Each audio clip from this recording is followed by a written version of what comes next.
So why do we listen to music that matches our mood or emotional state? Well, oftentimes it is to in some way either maintain or increase that emotional feeling.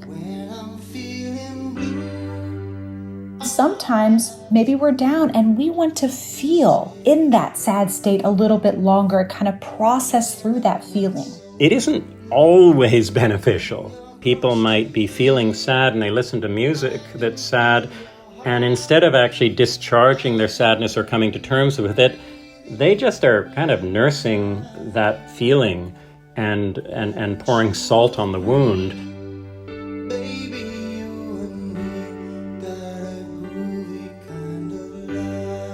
Music is an emotional trigger, and it can enhance an experience. However, the main thing is that we have to perceive first.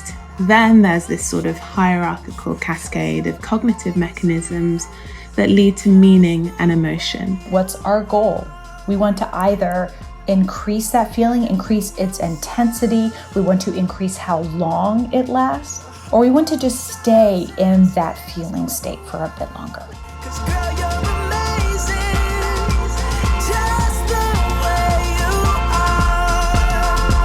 It's interesting also to consider what music we select to match our mood.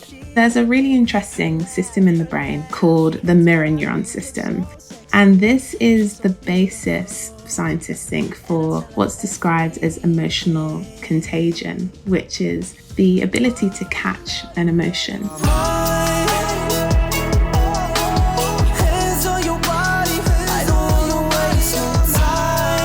Neurons with these mirror properties, they've been described in the premotor cortex and the parietal areas of the brain, which are cortical regions in the brain. And they allow us to basically essentially walk in the shoes of someone else. When I saw you in that train. If you're at a concert and you are watching someone play the guitar and you watch how they're delivering that music, darling, you look perfect tonight. Actually, in your own brain, what you have going on is that whatever is going on in the performer's brain is also going on in yours, which is why they're called mirror neurons. First of all, there's auditory processing, and this happens in the auditory cortex of the temporal lobe, and that allows us to perceive music. Heart beats fast. Then what happens is that there's a sort of analysis by the mirror neuron system in a part of the brain called the premotor cortex in the frontal lobe.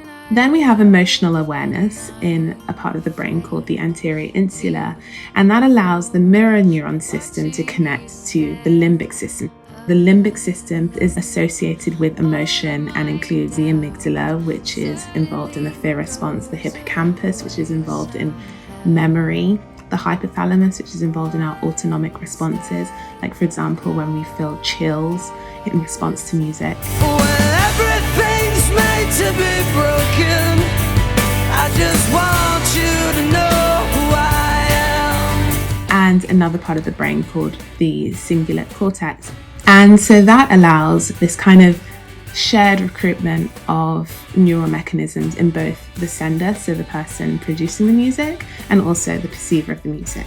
If you think about Fleetwood Max, Landslide, I think that whether you are in the UK or in China or in Nigeria or somewhere, we can all kind of agree that that sounds like a love song. Can I sail through the changing ocean tide? Music is often used as mood management. We don't always listen to music that matches our mood, but when we do, it's usually because it generates a sense of community. No matter what the style of music, whether it's Baroque music, whether it's extreme metal, whether it's folk music, the people who are engaged in that music can find ways of extracting the benefits of that music. And those benefits can be towards identity, feelings of inclusion, feelings of community, and also just the way the sound affects our emotions.